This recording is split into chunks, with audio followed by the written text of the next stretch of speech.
জানিয়েছেন 4-5 দিনের মধ্যে ভোটের তারিখ ঘোষণা করবেন প্রধান উপদেষ্টা। এই বক্তব্য তার কাছ থেকে আসলো বৈঠকের পর। যদিও আমরা প্রধান উপদেষ্টার দপ্তর বা প্রেস উইং থেকে এমন কোনো বক্তব্য পেলাম না। এটা একটা প্রশ্ন যে কেন পেলাম না, এরকম একটা গুরুত্বপূর্ণ কথা হয়ে গেল প্রধান উপদেষ্টা দপ্তর থেকে, কেন জানলাম না। আবার তার আগের দিনের যে বৈঠক, সেই বৈঠকে 13 দলের সাথে যে বৈঠকে, সেখানে সাদাত হোসেন সেলিম এলডিপি তিনি বলছেন যে প্রধান উপদেষ্টা বলেছেন দেশের যদি এই অবস্থা হয় তাহলে কেমনে নির্বাচন হবে। একটি টক শোতে তিনি বলছেন, মানে আগের দিন বললেন দেশের যদি এই অবস্থা হয় তাহলে কেমনে নির্বাচন হবে, প্রধান উপদেষ্টার এই বক্তব্য একজন রাজনীতিবিদ বলছেন বৈঠক শেষে। আর পরের দিন বলছেন যে 4-5 দিনের মধ্যে জানাবেন, যদিও প্রেস উইং থেকে জানানো হচ্ছে না। আপনি আসলে বিষয়টা কিভাবে দেখছেন? ধন্যবাদ আপনাকে। ডক্টর মোহাম্মদ ইউনূস কখনো কথা পরিষ্কার করে বলেন না। সেই লন্ডন বিএনপির ভারপ্রাপ্ত চেয়ারম্যানের সাথে কথা বলার থেকে শুরু করে সব কথায় তিনি অস্পষ্ট রেখে দেন। অর্থাৎ তিনি সরকারের প্রধান এরকম ভাবে আচরণ কখনো করেন না। ধরেন, প্রথমে 4 দলকে ডেকে কথা বলেছেন। এই যখন মাইলস্টোন আপনার ডিজাস্টারটা ঘটলো, তখন সারা দেশে একটা উৎকণ্ঠা এবং নানান সংশয় দেখা দিল। ওই 4 দলকে ডাকলেন, সেখানে এনসিপি কেও ডেকেছেন। আপনি বলেন এনসিপি একটা নিবন্ধিত দল নয়, অথচ তাকেও ডেকেছেন। পরে 13 দলের বৈঠক করেছেন। সেখানে বৈঠকের শেষে আপনি যেটা বললেন, এলডিপির নেতা সাদাত হোসেন তিনি জিটিভির এক টকশোতে এসে বললেন যে তিনি আপনার পরিষ্কার ভাবে তিনি বলছেন যে এই অবস্থাতে কিভাবে নির্বাচন হবে। এদিকে গোপালগঞ্জে এনসিপির নেতা হান্নান মাসুদ তিনিও বলেছিলেন গোপালগঞ্জের ঘটনার পরে যে এই পরিস্থিতিতে কিভাবে নির্বাচন হবে। তারপরে মার্চে এনসিপির প্রধান নাহিদ ইসলাম রয়টার্সকে এক সাক্ষাৎকার দিয়ে বলছেন এই পরিস্থিতির নির্বাচন কিভাবে হবে। পাটগ্রামে থানার থেকে আসামি ছিনতাই করে নেওয়ার পরে জামাতের আমির বলেছিলেন এই অবস্থায় কি করে নির্বাচন হবে। অর্থাৎ জনশ্রুতি আছে যে ডক্টর মোহাম্মদ ইউনূসের যেসব দলের সাথে নেক নজর আছে, অর্থাৎ তার সম্পর্ক আছে, সেই সব দলগুলি একই ভাষায় কথা বলল। হঠাৎ করে আজকে 14 দলের বৈঠকে তিনি কিন্তু কথা বলেছেন যে পতিত রাষ্ট্র ষড়যন্ত্র করে নির্বাচনের ষড়যন্ত্র করছে, সবাইকে ঐক্যবদ্ধভাবে এটা মোকাবেলা করতে হবে। কিন্তু দেখা গেল যে পিপলস পার্টি জাফর তার চেয়ারম্যান মোস্তফা জামাল হায়দার তিনি বললেন যে 4-5 দিনের ভিতরে নির্বাচনের তারিখ ঘোষণা করা হবে। এটা কিন্তু আমি এই এতগুলো ঘটনার পরে এটা আবার কিন্তু পুরো কথা স্পষ্ট হয় নাই। কারণ তো ডক্টর মোহাম্মদ ইউনূসের বরাদ্দেই কথাটা হতে পারত, যে তিনি বলেছেন, তিনি কিন্তু বলেন নাই। এটা হায়দার সাহেব, তিনি মোস্তফা জামাল হায়দার তিনি মনে করেছেন হয়তো যে আমরা তো শুনি নাই, ওই মিটিংয়ে তো আমরা ছিলাম না, অন্য কেউ তো বলে নাই। তিনি বললেন 4-5 দিনের ভিতরে আপনার নির্বাচনের ডেট হবে। কিন্তু তিনি কিন্তু এটা বলেছেন, মোস্তফা জামাল কিন্তু এটা বলেছেন যে প্রধান উপদেষ্টা ক্যাটেগরিক্যালি জানিয়েছেন, তিনি আবার রিপিট করে বলছেন ক্যাটেগরিক্যালি জানিয়েছেন যে 4-5 দিনের ভোটের তারিখ ঘোষণা। হ্যাঁ, তিনি একজন ধরেন বর্ষিয়ান নেতা, আমরা তার কথাকে অবিশ্বাস করি না। তবে আমি কিন্তু টেলিফোন করে বিএনপির একজন বড় নেতাকে জিজ্ঞেস করেছি যে আসলে কি সত্য 4-5 দিনের ভিতরে নির্বাচন তারিখ ঘোষণা হচ্ছে। কয় না, ডেট ঘোষণা হবে, তবে মনে হয় যে আর কয়েকদিন দেরিতে হবে, এই কথাই তিনি বললেন। অর্থাৎ তিনি আরো বলেছেন যে তার তো এখন নির্বাচন ঘোষণা করা ছাড়া আর কোনো গত্যন্তর নাই, কারণ বিএনপি আর তাকে সময় দিবে না। এই পয়েন্ট অফ নো রিটার্নে গেছে, এই জন্য হয়তো এইভাবে কথা বলেছে। কিন্তু তারপরেও তিনি কিন্তু ফাঁক রেখেছেন, প্রত্যেকটা বৈঠকে তিনি ফাঁক রাখেন। যেমন ডিসেম্বরের ভিতরে নির্বাচনের প্রস্তুতি নেওয়ার কথা বলেছেন, সেখানেও কিন্তু সংস্কার এবং বিচারের কথা বলেছেন, যেটা সমাপ্ত হলে।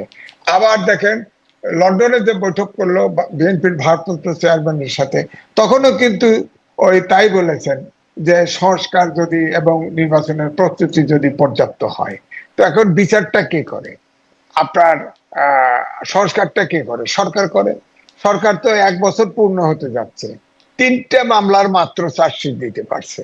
তা আমার তো মনে হয় যে এরপরে হাইকোর্টে যাবে, সুপ্রিম কোর্টে যাবে, এটা আপিল হবে। আপনি দেখেন অন্তত পক্ষে একটা রায় ফাইনাল হতে হতে অন্তত 15 বছর সময় লাগবে। হ্যাঁ, তো এইভাবে যদি হয় তাহলে উনি তো 100 বছর লাগবে, যত মামলা বেড়ায় নিছে, যত মামলা করেছে। একটা মামলায় আপনি দেখেন এই যে সম্প্রতি সাবেক প্রধান উপদেষ্টা এই প্রধান বিচারপতিকে অ্যারেস্ট করলো, বিচারপতিকে, ওনাকে, উনি তো আপনার, আমি এটা লিখেছি, উনি যে শর্ট জাজমেন্ট দিছে 16 মাস পরে যখন পূর্ণাঙ্গ জাজমেন্ট দিছে তখন কিন্তু এটা হেরফের করে ফেলছে।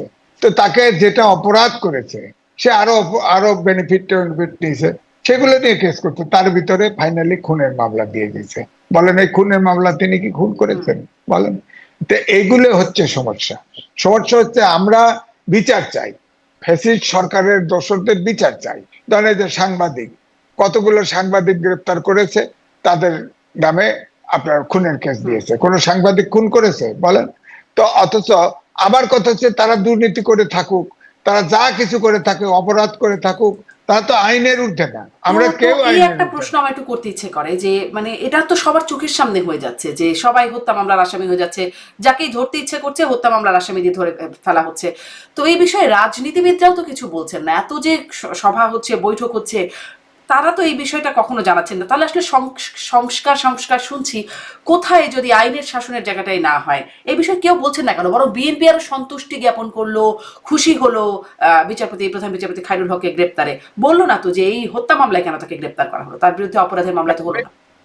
আমি কালকেও একটা টেলিভিশনে ছিলাম, আমি বলেছিলাম এটা দুঃখজনক।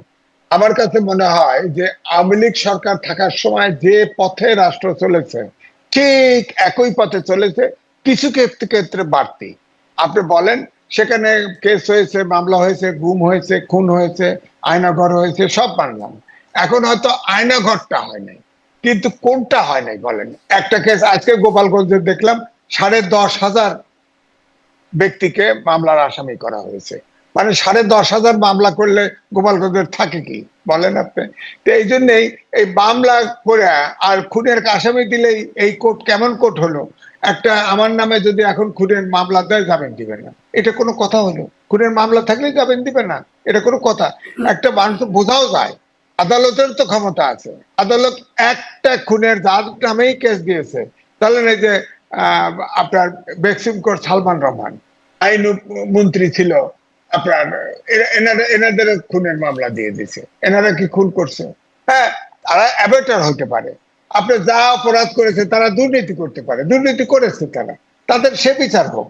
কিন্তু সবাইকে ঢালাও ভাবে খুনের মামলা, এমনকি বিদেশে রয়েছে তাকেও আইনে খুনের মামলা দেওয়া হয়। বিদেশে রয়ে গেছে সে। তো এই জন্যই আমি বলবো ঠিক আগের মতোই হচ্ছে, জাস্ট হ্যারাস করা এবং ক্ষমতা প্রয়োগ করা। মব সন্ত্রাস তো চলছেই। মব জাস্টিস এটা মানুষের, বিশেষ করে তরুণদের মনোজগতের এমন পরিবর্তন ঘটিয়ে দিয়েছে যে এই তরুণ আপনার ধরেন এই ক্লাস 8 থেকে মাস্টার্স পর্যন্ত এই 8টা ব্যাচ, এই 8টা ব্যাচের ভবিষ্যৎ নষ্ট করে দিচ্ছে ডক্টর মোহাম্মদ ইউনূস। বিজ্ঞানের যুগে এরা কেউ পড়াশোনার দিকে মন নাই।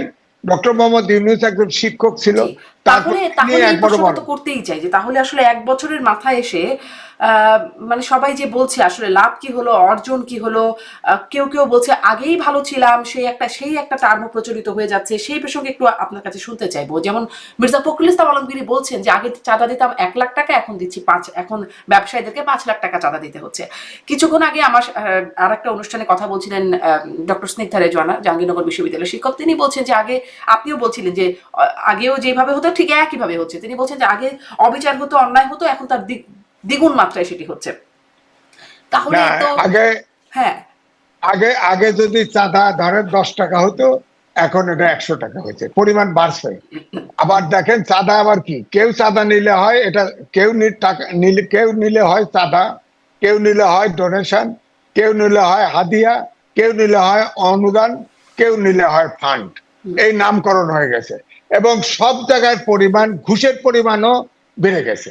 এখন নাকি সবাই ঘুষ নেওয়ার সময় বলে এখন ঘুষ নেওয়া খুব কঠিন, বেশি দেওয়া লাগবে।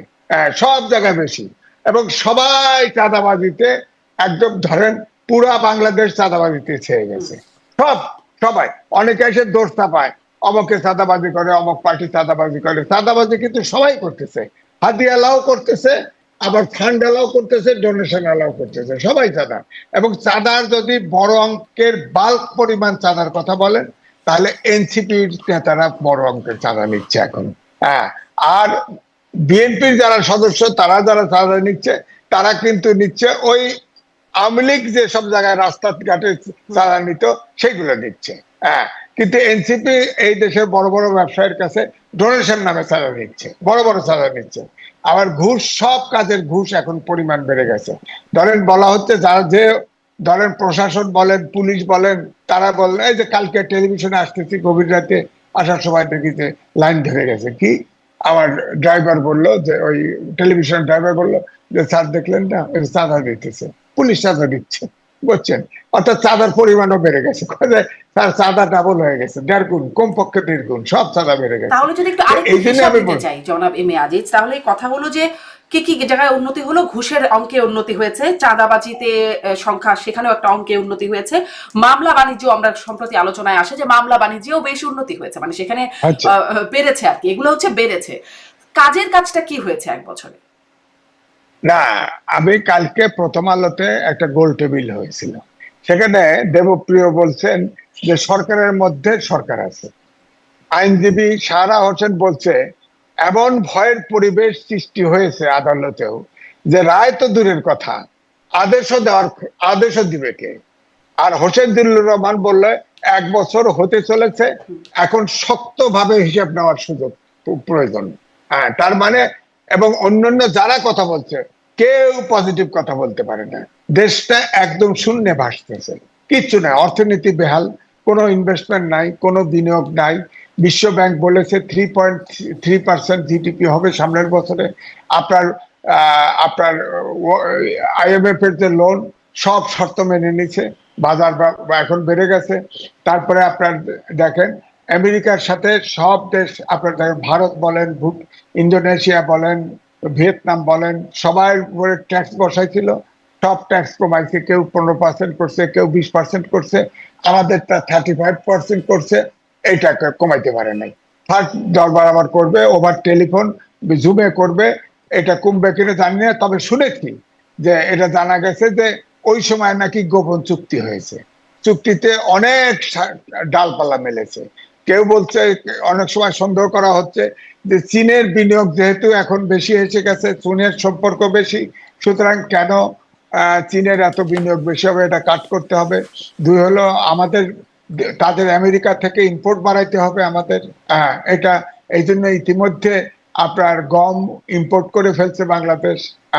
তারপরে আপনার দেখেন, হয়তো গোপনে অনেকে মনে করে যে ধরেন নিউ মারিন কন্টেইনার, এটা নিয়ে আলোচনা হচ্ছিল, করিডোর নিয়ে আলোচনা হচ্ছিল, এটার জন্য এগ্রিমেন্ট হয়ে গেছে কিনা সন্দেহ। আবার ফের দেখেন জাতিসংঘের মানবাধিকার কমিশনের অফিস এখানে করে দিছে, সেখানে অনেকগুলো অবশ্য প্ল্যান করা আছে যে কি কি কাজ করতে পারবে, করবে না। কিন্তু ধরেন মানবাধিকার কমিশনের কাছে আমাদের এখানে সংগঠন আছে, সমকামীরা যায় অফিসে দাঁড়ায় গেল যে আমাদের রাইট নাই, আমাদের কেউ স্বীকৃতি দেয় না। তো মানবাধিকার কমিশন বলতে পক্ষে, এবং মানবাধিকার কমিশনের যে প্রধান হয়ে আসতেছেন সেও নাকি সমকামী। বলেন বাংলাদেশের কালচারে এটা চলে? সে তো দাবি করবে, এখন তো সমকামী তাহলে উন্মুক্ত করে দিবেন, তার মানে সেক্স উন্মুক্ত করে দিবেন, সেক্সুয়াল উন্মুক্ত। এখন মানবাধিকার কমিশন যদি বলে চিটাগাং হিল ট্যাক্স থেকে আর্মি প্রত্যাহার করে দেন, ওরা ওখানে হিলের লোকজন আসে আপনার মানবাধিকার কমিশনের অফিসের সামনে আসলো, আমাদের রাইট নাই, আর্মি মেরে ফেলে, এই করে সেই করে, এইটা নাই সেইটা নাই। তো তাহলে তো আপনার ওখানেও মানবাধিকার কমিশন করবে যে এখানে মানবাধিকার লঙ্ঘিত হচ্ছে। আবার এটার উল্টো দিকেও ভালো হচ্ছে যে হয়তো মানবাধিকার কমিশনকে এই জন্যই আনা হয়েছে যে ডক্টর মোহাম্মদ ইউনূস যা করবে তার বৈধতা ওরা ঘোষণা করবে যে ঠিক আছে, ঠিক আছে। কিন্তু এখন যদি ইলেকশন সত্যি সত্যি হয়ে যায়, তাহলে তো ওনার এই সুযোগ থাকলো না। মাঝখানে রীতিমতো একটা সমস্যা ঘাড়ে চাপাই দিয়ে গেল বাংলাদেশের উপরে। এই জন্য আমি বলছি দেশটা খুব বিপদে আছে। ধরেন বিশ্ব ব্যাংক বলছে যে আমাদের জিডিপি গ্রোথ হবে 3.3%। 3.3% মানে কি? আপনার দুর্ভিক্ষ হবে, তো দেশের দুর্ভিক্ষ হবে। বাংলাদেশের ইতিহাসে 74 সালের দুর্ভিক্ষেও তো এত জিডিপির নিচে নামে নাই, আপনি বলেন। সুতরাং 3.3% যদি জিডিপি গ্রোথ হয়, আমাদের কোনো ইনকাম কিচ্ছু নাই, একমাত্র প্রবাসী আয় আসতেছে। তাও আবার শুনলাম যে ফরমাল চ্যানেলে মাত্র 5% আসে, অথচ আমাদের সরকার কিভাবে হিসাব দেয় আমি তো মাথায় ধরে না। হ্যাঁ, হুন্ডিতে আসে, এটার হিসাব দেয় কি করে জানি না। তো সবই তো নড়বড়।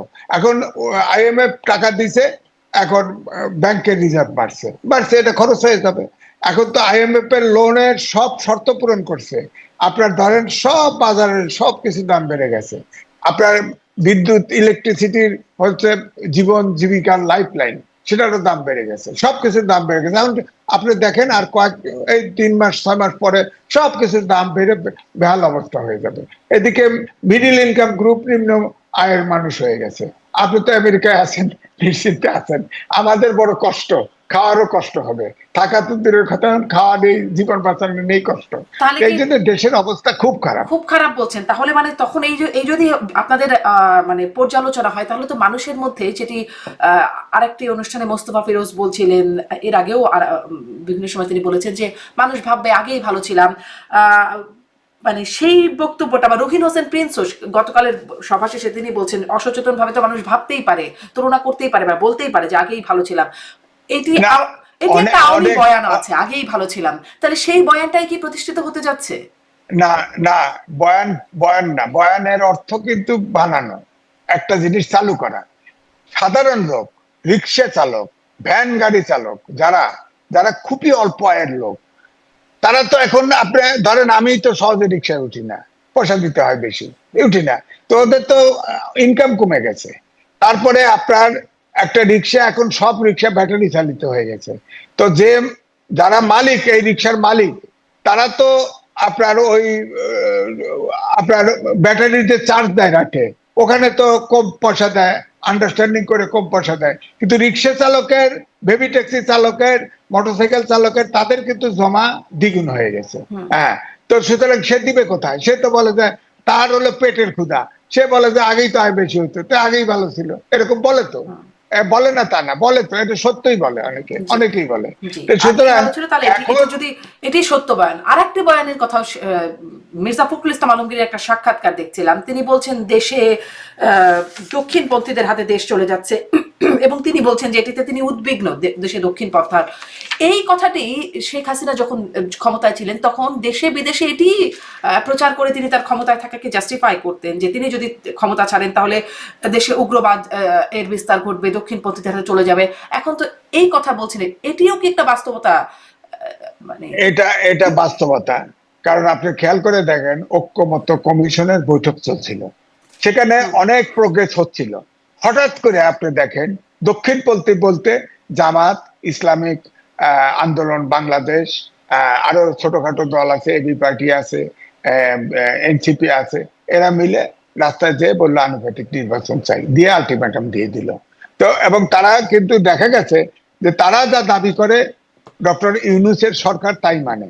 যেমন ধরেন আওয়ামী লীগের যে অ্যাক্টিভিটিস স্থগিত করা হলো, তিনি বলেছিলেন, ডক্টর মোহাম্মদ ইউনূস বলেছিলেন আমাদের কোনো দলকে নিষিদ্ধ করার কোনো পরিকল্পনা নাই।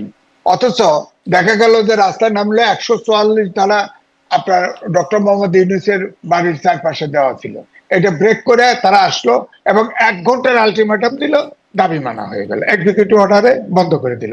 তার মানে ওটার থেকেই মনে হয় আবার ঠান্ডা পানি টানি দিয়ে তাদের আরামও দেওয়া হলো। তো সুতরাং এতে মনে হয় যে এই দলগুলি যা বলে, দাবি করে, সেইগুলো তিনি বরাবরই মানছেন, এরা দাবি করলেই মানছেন। এই জন্য কথা উঠেছে। তাহলে কি এই, যেমন ধরেন আপনি বলছেন আওয়ামী লীগকে নিষিদ্ধ করবো না, এরকম একটা অবস্থান থাকলেও, বা কোনো দলকে নিষিদ্ধ করার ইচ্ছা নেই এরকম অবস্থান থাকলেও, সেই অবস্থান থেকে সরে এসে দাবির প্রেক্ষিতে মেনে নিলেন, যেটি আপনিও বললেন। আরো যেটি আমরা শুনেছিলাম সরকারের কাছ থেকে যে 30 কার্য দিবসের মধ্যে জুলাই সনদ হবে, কিন্তু সেটিও বেমালুম, সেটি আর হলো না, বা হতে দেওয়া হলো না। যাই হোক, এখন বলছেন যে 4-5 দিনের মধ্যে নির্বাচনের তারিখ ঘোষণা করা হবে, সেটিও কি সরকার আস্তে আস্তে ভুলে যাবে, বা চাপের মুখে সেখান থেকেও সরে যাবে না? শোনেন, বেশ কয়েকবার যখন দেশটা আউলা যায় তখন কিন্তু দলগুলোকে ডাকে দেশকে, দেশের জনগণকে এবং বিশ্বকে বুঝায় যে ওই জুলাই গণ অভ্যুত্থানের সব দল একতাবদ্ধ আছে। এবারেও যে এটা একটু ফেজ ওয়াইজ ডাকছে, 3 বারে ডাকছে, এটাও যে এটা হবে না এটা কিন্তু নিশ্চয়তা নেই। কারণ তিনি যে কখন নির্বাচন দিবেন, কয় তারিখে নির্বাচন দিবেন, আমি মুসলমান হিসেবে বলতে পারি আল্লাহ জানে, আর উনি নিজে জানে, আর কেউ জানে না। উনি তো তারিখ মুখ দিয়ে বের করে নেই। উনি যতই মোস্তফা জালাল হায়দার বলেছেন, তিনি সিনিয়র লোক, আমি বিশ্বাস করতে চাই, কিন্তু আমি তো বললাম আমি চেক করেছি, তারা তো এটা তো চাপ এসেছে, তো বিএনপির থেকে চাপ এসছে, এটা সত্য। এবং এই চাপ তো এই কথা উঠছে, আমি নিজেও বলেছি, যারা আপনিও তো ছোট মানুষ ছিলেন, পাকিস্তানের যখন আইয়ুব খাঁ ক্ষমতায়, তখন এনএসএফ ছিল আইয়ুব খাঁর ছাত্র সংগঠন। এই এনএসএফ কে কোনোভাবেই দমন করা যাচ্ছিল না। তাদের নির্যাতন, হামলা মামলায় তারা তারা সব সময় এ দেশের কোনো আন্দোলন গড়ে উঠতে পারছিল না। তখন কিন্তু আপনার 3 জন ব্যক্তি, মন্টু, খসরু এবং সেলিম, হ্যাঁ, তারা ছাত্রলীগ করত। তারা তখন এই এনএসএফ কে কিন্তু দমন করে। দমন করার পরে 69-এর আন্দোলন হয়, সেই আন্দোলন শেষ পর্যন্ত স্বাধীন মুক্তিযুদ্ধে পরিণত হয়। তো এখন যেটা হয়েছে, এই যে এনসিপির ধরেন নাহিদ সাহেব আজকেও বলেছে, কোন জায়গায় সবাই বলেছে, সংস্কার এবং বিচার ছাড়া নির্বাচন হওয়া সম্ভব না, এটা বলছে। তো উনি ওই জায়গায় আছে। তার মানে আমি 2টা টেলিভিশনে গতকাল এবং পরশুদিনও বলেছি, এই এনসিপি এখন ছোট এনএসএফ হয়েছে। এই এনএসএফ কে যদি ধাওয়া দেওয়া যায়, তাহলে দেখবেন এই ইউনূস সাহেব ডিজার্ম হবে, তাছাড়া হবে না। কারণ এই এনএসএফ, এই এই এনসিপি অর্থাৎ ছাত্ররা তাকে নিয়োগ দিয়েছে, সে বলেছে ওখানে গডফাদার আছে, মাস্টার মাইন্ড আছে, সব আছে, তাদের কথা সবসময় মানা হয়। সুতরাং তারা তাদের উপরে ভর করেছে জামাত ইসলাম, ইসলামী ঐক্যজোট, অন্যান্য পার্টি। সুতরাং এই এনসিপি কে যদি কাবু করা যায়, এবং তারা তো আপনি দেখেন চাঁদাবাজির থেকে শুরু করে মব সন্ত্রাস, এরে নামাও ওরে ধরাও। এই যে এখন আবার ধরেন আওয়ামী লীগ অফিস, বঙ্গবন্ধু এভিনিউতে আওয়ামী লীগ অফিস, সে পুরানো অফিস, সেটাকে রিনোভেট করে বিল্ডিং তুলছে, সেখানে সাইনবোর্ড টানায় দিচ্ছে, এটা নাকি কি গণ অভ্যুত্থানের অফিস হবে নাকি ইনস্টিটিউট হবে বলেন। ওটা রেজিস্টার দলিল করা, ওটাকে একটা বিল্ডিং দখল করতেছে, এটা কি? এটা কি একটা দেশের কোনো শেষ হবে না? দখল করা, একে চাকরি দেওয়া, একে ধরেন আমাদের টেলিভিশনে, আমাদের ধরেন প্রেস ক্লাবে প্রথম দিকে এসেই আপনার তখন ছিল সমন্বয়কারীর একটা তালিকা, কে ধরায় দিচ্ছে জানি না, তালিকা দিলে এরা ফেসিবাদের দোষর, বাস প্রেস ক্লাবের মেম্বারশিপ চলে গেল। প্রেস ক্লাবের মেম্বারশিপের সাথে ফেসিবাদের দোষর কি দোষর না সেটার কি সম্পর্ক? আমি অপরাধ করলে বিচার হবে, সমস্যা নাই, আইনের ঊর্ধ্বে তো আমি না, কিন্তু প্রেস ক্লাবের মেম্বারশিপ যাবে কেন? আপনি বলেন কৃষিমন্ত্রী রাজ্জাক সাহেব, তিনি তো কৃষিমন্ত্রী, তার তো কৃষি অ্যাসোসিয়েশন তার মেম্বারশিপ যায় নাই, আমাদের মেম্বারশিপ যাবে কেন বলেন? আপনি দেখেন পৃথিবীতে নজির নাই, ঢালাও ভাবে সব সাংবাদিকের অ্যাক্রিডিটেশন কার্ড বাতিল করে দিয়েছে, আমারটাও বাতিল করছে। আমাকে একজন বলল উচ্চত কর্মকর্তা, আপনি এসে একটা অ্যাক্রিডিটেশন কার্ড নেন। আমি বললাম যে এই সরকার থাকতে আমি কোনো অ্যাক্রিডিটেশন কার্ড নেব না, কারণ এটা অযৌক্তিক। অবশ্যই স্বীকার করেছে, আপনার প্রেস সেক্রেটারি বলছে এটা ভুল হয়েছে, বলছে। তো আমার কথা হচ্ছে যে আপনার ভুল তো সরকারের থেকে ভুল করা যাবে না। তো আমি আপনাকে খুন করলাম, করে বললাম যে আমাকে ভুল করে দেন, মাফ করি, তা তো হয় না। পৃথিবীতে কোন দেশে আছে একবারে অ্যাক্রিডিটেশন কার্ড বাতিল করে দেয়? তারপরে আপনি দেখেন অনেকগুলো সাংবাদিককে ধরা হয়েছে, এর ভিতরে অনেকেই অনেক টাকার মালিক আছে, আমি জানি। তাদের বিচার হোক, দুর্নীতির দায়ে বিচার হোক, কিন্তু সবারে অধিকাংশই কেসে খুনের কেস দিয়ে দিছে, হত্যার মামলা। বলেন কোন সাংবাদিক হত্যা করছে? বলেন। আমি অপরাধ করলে আমার বিচার হোক, সমস্যা নেই, আমাকে ধরে নিয়ে এখন যদি হত্যা মামলা, মামলা হলেই গ্রেপ্তার নয়, আইন উপদেষ্টা এটা বলছেন যে মামলা হলেই গ্রেপ্তার নয়, তদন্ত করে যদি পাওয়া যায়, প্রাথমিকভাবে সত্যতা পাওয়া যায়, তাহলেই গ্রেপ্তার। তাহলে বলছে যে তাহলে হচ্ছে না কেন? নাকি এটা সরকারের নিয়ন্ত্রণের বাইরে, নাকি সরকার চাইছেই না? না, এই জন্যই তো বলা হয় দেবপ্রিয়র ভাষায় সরকারের ভিতরে সরকার আছে, সরকারের ভিতরে সরকার আছে। আইনও করে ফেলছে যে 24 ঘন্টার ভিতরে যাকে গ্রেপ্তার করা হবে তার পরিবারকে জানাইতে হবে, এবং প্রাইমারি তদন্ত করে দোষী হলে তাকে গ্রেপ্তার করা হবে, কিন্তু এটা কার্যকরী হচ্ছে না। অথচ আইন এই সরকার করছে। হ্যাঁ, সংবিধানে আছে, পুলিশ আইনেও আছে যে আপনি সিভিল ড্রেসে কাউকে গ্রেপ্তার করতে পারবেন না, গভীর রাতে গ্রেপ্তার করতে পারবেন না, অনেক নিয়ম আছে, কিছুই মানে না। অর্থাৎ আওয়ামী লীগের সময়, ফ্যাসিবাদের সময় যা ঘটছে ঠিক একই জিনিস অনুকরণ করা হচ্ছে, একটুও পার্থক্য নেই। অথচ দেশটা স্ট্রিম লাইনে আসতে পারে নাই, প্রশাসন ঠিক নাই, পুলিশ ঠিক নাই, কোনো কিছু ঠিক নাই, কোনো একটি সেক্টর ঠিক নাই। দেশটা একদম একদম বিকল হয়ে গেছে। এবং আমি অর্থনীতিবিদ না, আমার কথা শুনে রাখেন, 26 সালে দেশে দুর্ভিক্ষ হচ্ছে, এবং এই দুর্ভিক্ষ যদি ঠেকানো না যায় এই রাষ্ট্র ফেল স্টেটের দিকে যাবে, আপনি মনে রেখেন। আমি বলে দিচ্ছি, আমি দেবপ্রিয়র মতো, ভট্টাচার্যের মতো অর্থনীতিবিদ না, কিন্তু আমার অভিজ্ঞতা বলে, কারণ আমার জন্ম হচ্ছে 54-এ, সুতরাং আমি চোখে দেখেছি সবকিছু। আপনার থিওরি দিয়ে বললে তো আমি বিশ্বাস করবো না। আমি যেটা চোখে দেখেছি, আমি মুক্তিযুদ্ধ করেছি, আমার আকাঙ্ক্ষা আছে এই দেশ কিভাবে চলবে, এটার আকাঙ্ক্ষা আমারও আছে। 71 সালে যে আকাঙ্ক্ষা নিয়ে মুক্তিযুদ্ধ করেছি সেটা আজ পর্যন্ত বাস্তবায়ন হয়নি। সুতরাং আমি কথা বলবো, পূর্বাভাসের কথা আপনি বলবেন 26 সালে দুর্ভিক্ষ হবে, নিঃসন্দেহে খুবই ভয়ঙ্কর বিষয়টি। আপনিও বলছেন, মানে দেবপ্রিয় ভট্টাচার্যকে বারবার রেফার করছেন সরকারের ভেতর সরকার আছে, এই প্রশ্নটা কয়েকদিন ধরে খুবই উত্থাপিত হচ্ছে, আপনার কাছে একটু করতে চাই, কারা সেই সরকারের ভেতরে সরকার? সরকারের ভিতরে ধরেন, এই যে ধরেন আপনার জামাত ইসলাম আছে, এনসিপি আছে, এদের নেতা, এনসিপির নেতা 2টা মন্ত্রী আছে না, এখন উপদেষ্টা আছে না, তারা তাদের মাধ্যমে জামাত ইসলাম তাদের ভিতরে হয়তো খেলে। হ্যাঁ, এবং এই 2 ছেলে যদি স্বীকার না করলে তো দেখেন না, সজীব ভুইয়া সে সিদ্ধান্ত দেয়, সবকিছুতে সিদ্ধান্ত নেয় আপনার একেটা, অথচ তার ব্যাপারে কত বদনাম, এগুলোর কোনো বিচার নাই, কোনো সমস্যা নাই। হ্যাঁ, এবং তারা সবাই এই উপরের সারি যতগুলো আছে সবগুলা এই ছাত্ররা, ছাত্ররা এখন তো এনসিপি পলিটিক্যাল পার্টি করলে মাইন্ড করে তারা, তারা এখন রাজনীতিবিদ। আর রাজনীতিবিদ সজীব ভুইয়া তো অনার্সও মাস্টার্সও পাস করে নাই, আবার প্রাইভেট ইউনিভার্সিটিতে ভর্তি হয়েছে, ওখানে মব সন্ত্রাসের ভয় দেখায় সার্টিফিকেট লয়ে নেবো। ঢাকা ইউনিভার্সিটির ছাত্র কোনোদিন ওই প্রাইভেট ছোট ইউনিভার্সিটি যায় বলেন? গেছে তো, একটা সার্টিফিকেট লয়ে নেবো। হ্যাঁ, তো এই জন্য বলছি যে এই জন্য এটা ভিন্ন ধরনের একটা এনএসএফ বাংলাদেশে চলছে। এদেরকে নিবৃত্ত না করতে পারলে এই দেশের এই রকম এলোমেলো, দেশটা যে এলোমেলো হয়ে গেছে, এটা রক্ষা করা যাবে না। ডক্টর মোহাম্মদ ইউনূস ভাবছে যে এই দল ফুলে ভাবে বড় হবে, বড় করার জন্য সময় নিতে চাইছে, কিন্তু এই দল, তারও তো আক্কেল কিছু আছে, এই দল কিন্তু দিনে দিনে ছোট হচ্ছে। কারণ 52 সাল থেকে 2024 সাল পর্যন্ত আসলে সরকারের কাছ থেকে, আপনারা বিভিন্ন সময় সরকারের বা অনেক রাজনৈতিক দলের সাথে কথা বলেন, সরকারের কাছ থেকে কোনো ব্যাখ্যা, যাই হোক আপনি বলছিলেন যে প্রাইভেট ইউনিভার্সিটি ভর্তি হয় কিনা, হয় এখন মেয়াজি, অনেকেই ঢাকা বিশ্ববিদ্যালয় থেকে ভালো ভালো প্রাইভেট ইউনিভার্সিটিতে ভর্তি হয়, যাই হোক সেটা আলোচনার বিষয়বস্তু না, কিন্তু আমার জানা আছে বলে আমি বললাম বিষয়টা। আপনি বলছেন যে মানে এনসিপি মানে কি বড় দল করবার যে চেষ্টা, আপনি কি কোনো ব্যাখ্যা পেয়েছেন কখনো সরকারের কাছ থেকে যে কোন মাপকাঠিতে এনসিপি কে আসলে প্রথম সারির দলের মধ্যে নেওয়া হচ্ছে? এই ব্যাখ্যাটা কি কখনো জুটেছে? ধরেন সেই বিনিয়োগ সম্মেলন থেকে দেখলাম 3টি দলকে ডাকা হলো, তার মধ্যে এনসিপি ছিল, বিএনপি, জামাত, এনসিপি। এখন প্রথম দিন যে বৈঠক করলো ডক্টর ইউনূস, তখন 4টি দলকে, সেখানে আবার ইসলামী আন্দোলন যোগ হলেন। কোন বিবেচনায় এটা ঠিক করা হচ্ছে? ধরেন আমাদের কাছে যে সাধারণ বিবেচনা আছে যে যেই দলের ভোটার বেশি বা যেই দল বেশিবার ক্ষমতায় থেকেছে, এরকম কোনো বিবেচনাতেই তো বরং নাই, বরং দেখছি নির্বাচন কমিশনের নিবন্ধনের যে শর্ত, 200 ভোটারের স্বাক্ষর 25 উপজেলায়, সেটি আসলে এনসিপি দিতে পারে নাই, ফলে তার নিবন্ধনটা হয় নাই। 15 দিন আরো সময় দেওয়া হয়েছে এনসিপি কে সহ আরো যে দলগুলো আছে তাদেরকে।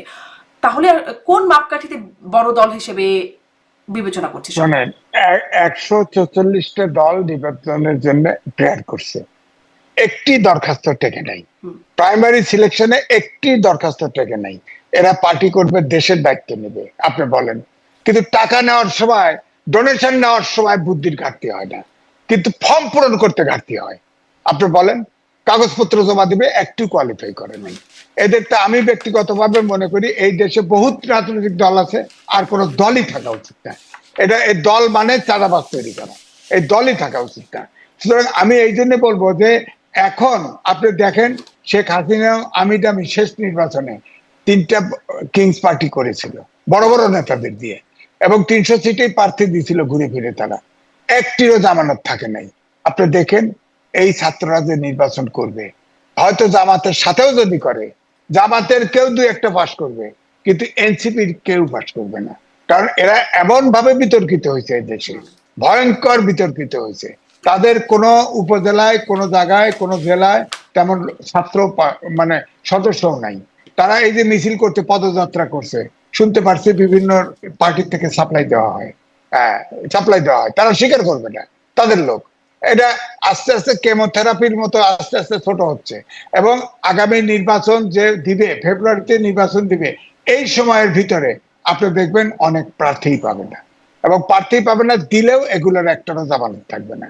এবং এই যে 8 ব্যাচের ছাত্র এই বিজ্ঞানের যুগে ফ্রাস্ট্রেটেড হবে, এরা দেখবেন সব আপনার লুটেরা হবে, সব দেখবেন মিসক্রিয়েন্ট হয়ে যাবে, সমাজে একেবারে ধ্বংস হয়ে যাবে সমাজটা। এই 8টা ব্যাচ যখন নেক্সট ইলেকশনে ঢুকায় দিবেন, এরপরে সবগুলো ফেল করবে, ফেল করার পরে দেখবেন এই সমাজের এই 8টা জেনারেশন গ্যাপ হয়ে যাবে, যেখানে অটোমেশন আসবে, যেখানে আপনার প্রযুক্তি মানুষকে রিপ্লেস করতেছে, সেখানে আপনার শিক্ষা সংস্কার কমিশন নেই। এবং ডক্টর মোহাম্মদ ইউনূস একবারও বলে নাই তোমরা বাবা ইলেকশনও তোমরা পড়াশোনাও করো, তোমরা সরকারও প্রেসার গ্রুপ করো। উনি প্রত্যেকটা ছাত্রকে প্রত্যেকটা মিনিস্ট্রিতে বসাই দিছে, এবং সেখান থেকে সব কমিশন খাচ্ছে, সব A to Z প্রতিযোগিতার সাথে খাচ্ছে।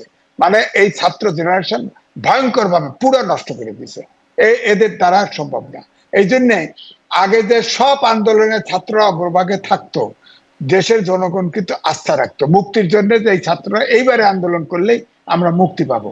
আমরাও কিন্তু 5ই আগস্টে ভাবেছিলাম যে আমরা স্বাধীনতার স্বাদটা পাবো, কিন্তু দেখেন সরকার, এই ইউনূস সরকার সবগুলো মন্ত্রীতে এই নাবালক পোলাপান ঢুকাই দিয়ে আপনার সব লুকতরাজে ঢুকাই দিছে। এখন এখন ছাত্রদের মানসিকতা হচ্ছে বিশেষ দিবে না, ওরা একবারে এমপি হবে, একবারে মন্ত্রী হবে, ওদের ডাইরেক্ট এই নেশা চেপে না দিয়ে দিছে ওদেরকে। তো সুতরাং এরা তো ফ্রাস্ট্রেশন হবে। আবার আজকে বিজ্ঞানের যুগে আজকে বিজ্ঞানমুখী শিক্ষা ব্যবস্থা করা উচিত ছিল। আমি লিখেছি যে আগামী 10 বছর পরে আমাদের দেশে বুয়েট সহ কোন শিক্ষা প্রতিষ্ঠানের কোন শিক্ষা কাজে আসবে না। কারণ আপনি আমেরিকায় আছেন, আপনি জানেন এখন অপারেশন করে রোবট, আইটি সুইচে আইওটি আসবে, এখন সব বিজ্ঞান। আমাদের দেশেও তো গার্মেন্ট ইন্ডাস্ট্রি রোবটে চলে, কর্মচারী নাই, কর্মী নাই, কয়েকজন ম্যানেজমেন্টে কয়েকটা লোক আছে, না দুইটা গার্মেন্টস ইন্ডাস্ট্রি ফুল। সমস্ত ক্ষেত্রে একটা বিপর্যয় নেমে আসবে বর্তমান পরিস্থিতির কারণে। আমি একটু আবারও সেই বৈঠকের প্রসঙ্গ থেকে আসতে চাই, যে যেই 14 দলের এবং জোটের সাথে বৈঠক হলো, বৈঠকে যেখান থেকে শুরু করলাম আলোচনা, মোস্তফা জামাল হায়দার তিনি বলছেন যে এই বক্তব্য, সেখানে ডক্টর মোহাম্মদ ইউনূসের বক্তব্য বলা হচ্ছে যে তিনি বলছেন যে গন্ডগোল লাগিয়ে নির্বাচন আয়োজনকে ভণ্ডুল করার চেষ্টা চলছে। এই বক্তব্যটা কি বুঝলেন? কারা গন্ডগোল লাগিয়ে নির্বাচনকে ভণ্ডুল করার চেষ্টা করছে? প্রধান উপদেষ্টা। হ্যাঁ, আওয়ামী লীগ সরকার সবসময় জঙ্গি আর স্বাধীনতা বিরোধী শক্তি, এটাকে পুঁজি করতো। এখন এই সরকার প্রথম থেকেই শুরু করছে ফেসিবাদ হচ্ছে পুঁজি, কোনো কিছু হলে এখন ওই ফেসিবাদরাই গন্ডগোল লাগাবে। সুতরাং নির্বাচন যদি ভণ্ডুল করতে চায়, উনি কইবে না যে এখন পরিস্থিতি যা, দেশের অবস্থা এই। তিনি তো একজন শিক্ষিত লোক, তিনি তো সারা বিশ্বে প্রখ্যাত লোক, তিনি তো বলতে পারতেন যে আমি এনজিও করছি, আমি তো চালাতে পারতেছি না, আমি বুঝতে। উনি বলছে তো সাক্ষাৎকারে, নিউ ইয়র্কের সাক্ষাৎকারে বলছে যে আমি যাদের চিনি তাদের উপদেষ্টা বানাইছি। এই যে ধরেন একটা স্কুলে যে আপনার ফাইটার পড়ে এত ছাত্র মারা গেল, শিক্ষক মারা গেল, আপনি বলেন কোন স্বাস্থ্যমন্ত্রীকে দেখছেন, স্বাস্থ্য উপদেষ্টাকে দেখছেন? সে তার কোনো খবর নাই, কোনো খবর নাই। আবার এই যে আপনার হসপিটালে যে ছেলেদের দেখেন, কোনো দুর্যোগ ব্যবস্থাপনার কোনো ব্যবস্থা নেই। আমি ওই সাবেক ডিজি ফায়ার সার্ভিসের, তার সাথে একটা টকশো করতেছিলাম, সে বললো আমাকে যে রং, এই ছেলেদেরকে বেড়ে ফেলা হয়েছে, অর্ধেক ছেলে মারা গেছে এই কারণে যে কি, ওই ছেলে যারা আগুনে পুড়েছে তাদের প্রথম কাজই হচ্ছে ঠান্ডা পানির ভিতর, পানি ফ্লো থাকবে, এই পানির ভিতর অর্থাৎ পাইপে যে পানি পড়ে এই পানির নিচে তাদেরকে দেওয়া, তাহলে তাদের জ্বালা পড়া কমবে এবং ক্ষত কমতে থাকবে। অথচ এই লোকগুলোকে নিয়ে সেই বার্ন হসপিটালে নিয়ে গেছে, পুরান ঢাকার মেডিকেলের ওই পাশে, নিতে নিতেই তো মানে লাইফ চলে গেছে 75%। তো এটা তো কোনো একটা পরিস্থিতি যেভাবে হ্যান্ডেল করতে হয়, স্বাস্থ্য উপদেষ্টা নাই, দুর্যোগ উপদেষ্টা নাই, ওখানে লাফায়া গেছে আইন উপদেষ্টা, ওখানে লাফায়া গেছে শিক্ষা উপদেষ্টা, ওখানে গেছে প্রেস সেক্রেটারি, তারপরে যেমন হাজতখানায় ধরে রাখে জেলখানায়, ঠিক এর ভিতরে 8 ঘন্টা আটকায় রাখছে। হ্যাঁ, আর ওই ছাত্ররা ছুটে আইছে, আসে পরীক্ষা পিছানোর কথা কইছে, যা সেক্রেটারিটির ভিতরে ঢুকে গেছে। বলেন, ছাত্ররা থেকে আগে আগে একবার ছোট প্রথম দিকে সচিবালয়ে ঢুকে অটোপাস নিয়ে গেছে। এবারে আপনি বলেন, শিক্ষা উপদেষ্টা রিজাইন করলো না, 2টা সেক্রেটারিকে সরাই দিল। আপনি বলেন তাহলে প্রশাসন কাজ করবে কিভাবে? আপনার শিক্ষা উপদেষ্টা তো রিজাইন করা উচিত ছিল, তারা ম্যানেজই করতে পারে নাই। এতগুলো শিশু সন্তান মারা গেছে, ম্যানেজ করতে পারে নাই তারা। এখন খালি সংখ্যা গুনতেছে, সংখ্যাও আগে দিতে পারে নাই। আমি জানি একটা টেলিভিশনে মারা যাওয়ার হয়তো সেটি শিক্ষা উপদেষ্টাকে করতে পারতেন, কিন্তু শিক্ষা উপদেষ্টা এই যে বললেন যে শিক্ষা সচিব আসলে তাকে তিনি বলেছিলেন, কিন্তু শিক্ষা সচিব করতে দেন নাই। তাহলে শিক্ষা উপদেষ্টা আসলে কতটা কার্যকর উপদেষ্টা? তিনি অবশ্য পরে আবার বলছেন যে তিনি পদত্যাগ করবেন না স্বেচ্ছায়, কারণ তিনি তার দায়িত্বে কোনো ব্যত্যয় দেখেন নাই। ওই তো হোসেন মোহাম্মদ এরশাদের সময় যোগাযোগ মন্ত্রী ছিল, আমি নাম বলছি না, তিনি একজন পত্রিকার মালিক, তিনি যোগাযোগ মন্ত্রী ছিল। তো ভারতে একটা বড় দুর্ঘটনা হয়েছিল রেলওয়ে, তো মন্ত্রী দায় নিয়ে রিজাইন করছে। তো আমাদের মন্ত্রী সাহেবকে জিজ্ঞেস করছিল যে আপনি কি এরকম ভারতের যে অ্যাক্সিডেন্ট করছিল মন্ত্রী রিজাইন করছে, আপনার দায় নিয়ে রিজাইন করবেন কিনা? তার উত্তর ছিল, আমি কি ট্রেন চালাইছি? তো উনি তো আগুন লাগায় নাই, সুতরাং ওর তো দায় নাই। উনি শিক্ষা উপদেষ্টা আছে, উনি শিক্ষকতা জীবনে করেন নাই। হ্যাঁ, উনি শিক্ষা উপদেষ্টা। আপনার স্বাস্থ্য উপদেষ্টা বানাইছে, গ্রামীণ ব্যাংকের চেয়ারম্যান বানায় রাখছিল। উনি এখন অসুস্থ নারী, এবং নিউ এজের ইন্টারভিউ দিয়ে ডক্টর মোহাম্মদ ইউনূস সরবনে বলেছিল, আমি যাদেরকে চিনি তাদেরকে উপদেষ্টা বানাইছি। পরের দিকে উনি দেশে বিদেশে যত বিদেশি নাগরিক আছে তাদের এমনি ঢুকাইছেন। যে এটা তো একটা আন্তর্জাতিক সরকার হয়ে গেছে, দেশি সরকার নাইছে। এর ভিতরে 17 জন আছে বিদেশি নাগরিক এবং ভাই ব্রাদার কোটায় আসলে আসছেন উপদেষ্টারা। হ্যাঁ, ভাই ব্রাদার কোটা তো আছে, তো প্রেস উইংও আছে, ভাই ব্রাদার কোটা আছে। হ্যাঁ, সুতরাং উনার নিজস্ব লোক, উনি দেখবেন অধিকাংশ চিটাগাংয়ের লোক আছে, আর উনি গ্রামীণ ব্যাংক কেন্দ্রিক বা উনার এনজিও লাইনের লোকজন সব উপদেষ্টা বানায় দিয়েছে। হ্যাঁ, আর কয়েকটা লোক দিছে আগে ছিল, ওই ধরেন আপনার বাংলাদেশ ব্যাংকের গভর্নর আছে, আর অর্থ উপদেষ্টা আছে। এই 2টা লোক খালি আমার কাছে মনে হয় বাইরে। এখন আপনি আসলে কি মনে করেন, এই যে পরিস্থিতি এতক্ষণ ধরে বিশ্লেষণ করছেন, ধরেন এই প্রেস সচিব যিনি মব বলেছিলেন মব, আসলে সেটিকে তিনি প্রেসার গ্রুপ বলতে প্রেফার করছেন। এখন তিনি সহ বাকি উপদেষ্টারা 9 ঘন্টা আটকে থাকলেন। তারপরে ধরেন 1 বছর আগে ছাত্ররা আন্দোলনরত ছাত্ররা তখন তৎকালীন ক্ষমতাসীনদেরকে ভুয়া ভুয়া বলে স্লোগান দিয়েছিলেন। এখন বর্তমানে যারা আসলে আন্দোলনের ফলে ক্ষমতায় এসে বসলেন তাদেরকে দেখে ভুয়া ভুয়া স্লোগান দিচ্ছেন। সরকার আসলে কিছু বার্তা কি নিচ্ছে এখান থেকে বা পাচ্ছে? মানবো না, ডক্টর মোহাম্মদ ইউনূস তো কথা বলে না। ওই যে তার প্রিয় ছাত্র ছিল আপনার ওই মাহমুদুর রহমান মান্না, ওনার সাথে একটা টেলিভিশনে ছিলাম, উনি বলতেছে যে উনি বক্তৃতা শোনে, কিন্তু প্রশ্ন করলে মিটিমিটি হাসে, উত্তর দেয় না। বলেন একটা সরকার প্রধান, আসলে উনি সরকার চালানোর যোগ্যতা নাই। উনি এনজিও চালাতে পারে, কিন্তু উনি সরকার চালাতে লেজে কবরে করে ফেলছে। উনি এখন ইলেকশন, যেটা আকারে ইঙ্গিতে যায় বোঝা যায়, উনি ইলেকশন ধরে মানিজ্য সহকারে কেটে পড়ুক, কারণ ওনার চারণ ক্ষেত্র সারা বিশ্ব। আমার কাছে আগেও বলেছি, কালকেও বলেছি, ওনার সারা বিশ্ব চারণ ক্ষেত্র। এই বিশ্বের ভিতরে 54,000 বর্গ মাইল ধ্বংস হয়ে গেলে ওনার কিছু আসে যায় না, কিন্তু আমরা কিন্তু ধ্বংসের দ্বার প্রান্তে আছি। আমার মনে হয় আর কাল বিলম্ব করে না করে উনি ইলেকশন দিয়ে উনি চলে যাক। ওনার স্বীকার করা উচিত উনি সরকার চালাতে পারছে না, দেশ চালাতে পারছে না। উনি যে টিম দিছে, ভোটের বিষয়টা আসে কিনা। আর একটা বিষয় একটু আলোচনায় আনি, যে সীমান্ত হত্যা আমরা দেখে, মানে গত সরকারের আমলে এটা একটা খুব বাজে রকমের আলোচনার জায়গা ছিল, যে আমরা সবসময় আলোচনা করতাম সীমান্ত হত্যায় সরকার এর ভূমিকা যথাযথ না, সেটি নিয়ে সমালোচনা ছিল। এখন এই সরকারের আমলেও এই যে 2 জন বাংলাদেশিকে হত্যা করলো বিএসএফ, সরকারের কাছ থেকে খুব প্রতিক্রিয়া বা প্রতিবাদ আপনি লক্ষ্য করলেন। বিবিসি বলছে যে গত 11 মাসে 34 জন হত্যার শিকার হয়েছে। উন্নতি কি হলো? না, উন্নতি কিছু হয় নাই। প্রথম দিকে আপনার ডক্টর মোহাম্মদ ইউনূস, তিনি পলিটিশিয়ান না, তিনি আগে শিক্ষক ছিলেন, পরে এনজিও করছেন।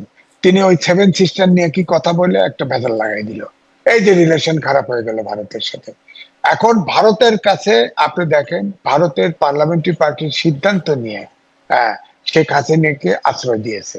যতদিন পর্যন্ত শেখ হাসিনা এবং আওয়ামী লীগের নেতারা ভারতে থাকবে, ততক্ষণ পর্যন্ত আমাদের সাথে সুসম্পর্ক হবে না, এটা আমার ধারণা।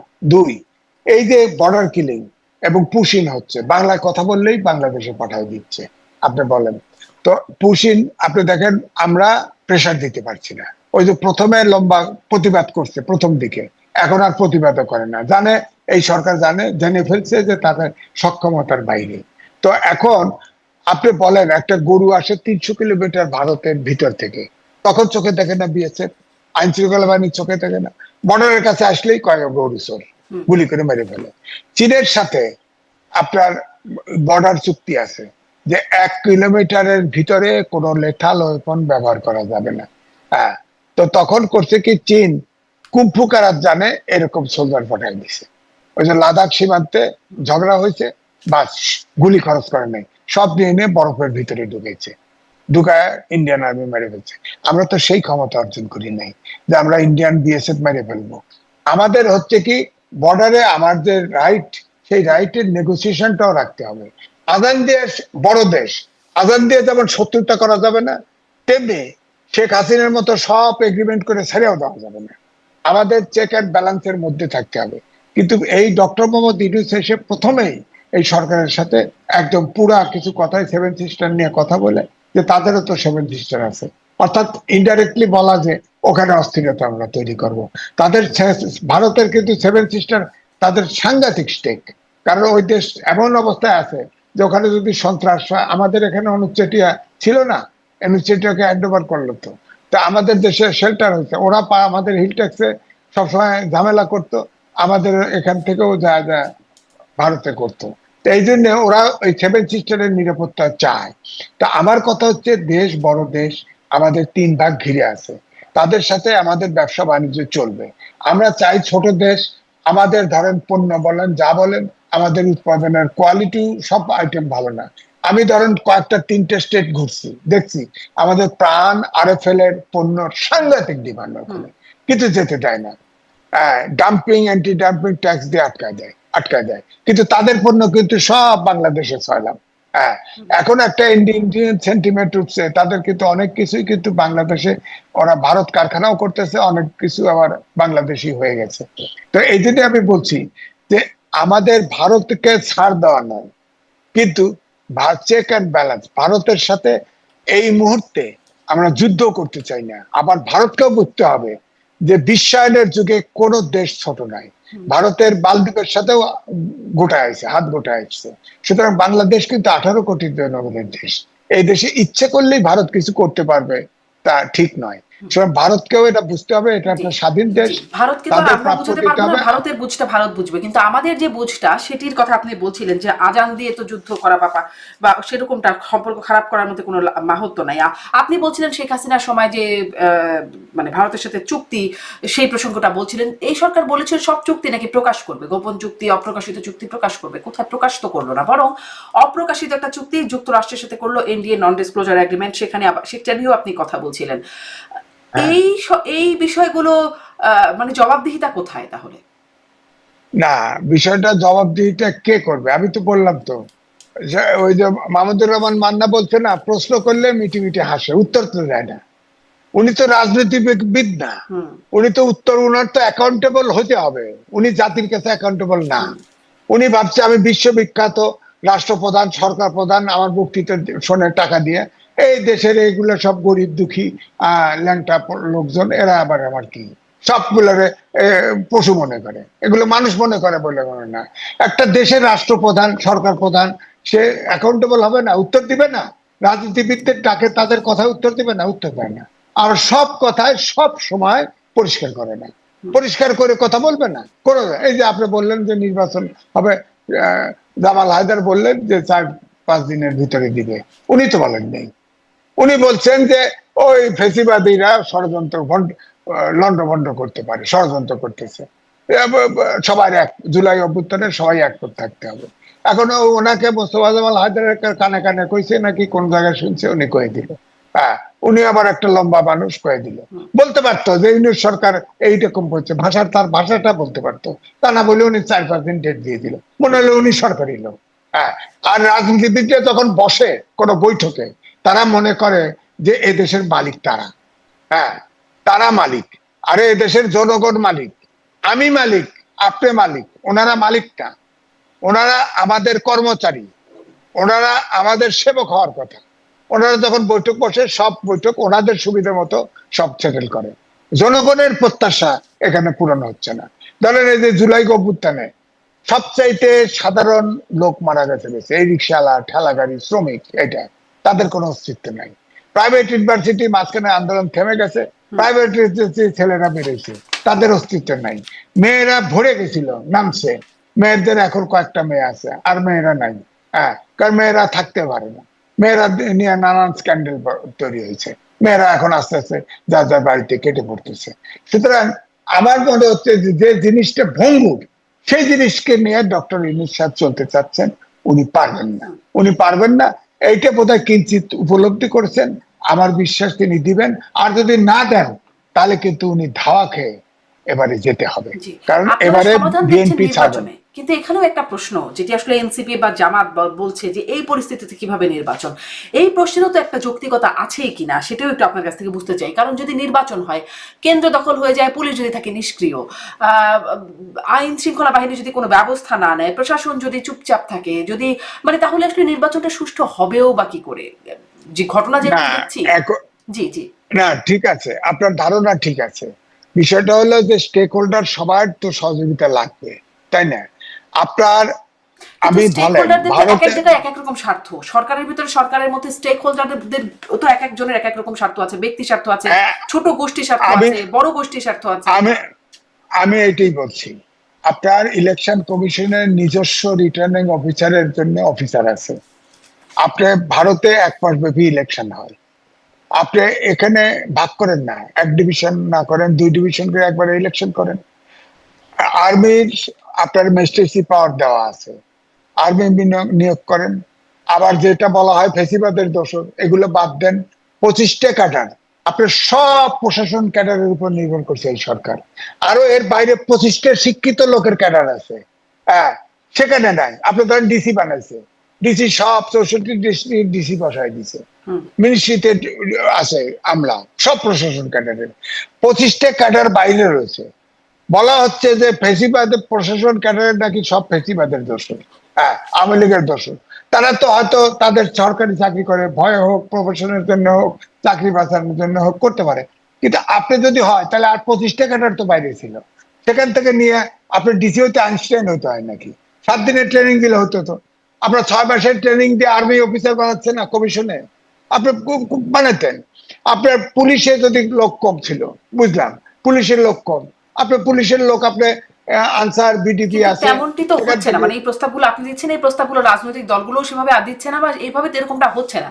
তাহলে যেরকম বাস্তবতা, তাতে আমার প্রশ্নটা এখানে যে তাহলে এইরকম অবস্থায় আসলে সুষ্ঠু একটা নির্বাচনও বা কিভাবে সম্ভব? যেমন কিছুদিন আগে রাজশাহীতে হাসনাত আব্দুল্লাহ তিনি বলছেন যে চিপায় পড়ে ডিসিএসপিরা তাদের সাথে ভালো ব্যবহার করছেন। তো চিপায় পড়ে ডিসিএসপিরা কি করে বসবেন নির্বাচনের সময়, বা নিষ্ক্রিয় পুলিশ প্রশাসন মনোবলহীন ভাবে যখন কাজ করছে, তাহলে নির্বাচনটাকে সুষ্ঠু করবে কি করে এই সরকার?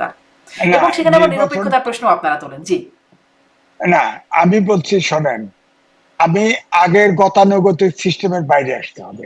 ধরেন আমার কথা বলি, আমি রিপোর্টার্স ইউনিটি, আমি ইলেকশন কমিশনার, সেখানে 2500 সদস্য, হ্যাঁ, এবং সবগুলো রিপোর্টার, সিনিয়র জুনিয়র, কোনো সমস্যা হয় না। মানে তো আপনি যদি অপরাধ ইলেকশন পরিচালনায় যদি অনিয়ম না করেন, কেন মানবে না? এরা শিক্ষিত গোষ্ঠী, মানে তো আপনি তো সাংবাদিক, আপনি তো জানেন একটা রিপোর্টারদের অবস্থা কি, মানে তো। এখন ধরেন আপনি যদি একজন পেশাজীবী, আপনার রিটার্নিং অফিসার 64টা লাগবে, আপনার আছে অলরেডি 30টা অফিসার আছে, আর 34টা আপনি ভাগ করে নেন, দেশটারে ভাগ করে নেন, 4 ভাগ করেন, 3 ভাগ করেন, করে আপনার রিটার্নিং ইলেকশন কমিশনের রিটার্নিং দিয়ে অফিসার দিয়ে ইলেকশন করেন। ডিসি আনেন না, হয়ে গেল। ডিসি আনেন না। আর আপনার আর্মি দেখলে বাংলাদেশের লোক এখনো ভয় পায়, আর্মির সিপাহীদেরকে এনে বসায় রাখেন, বজায় রাখে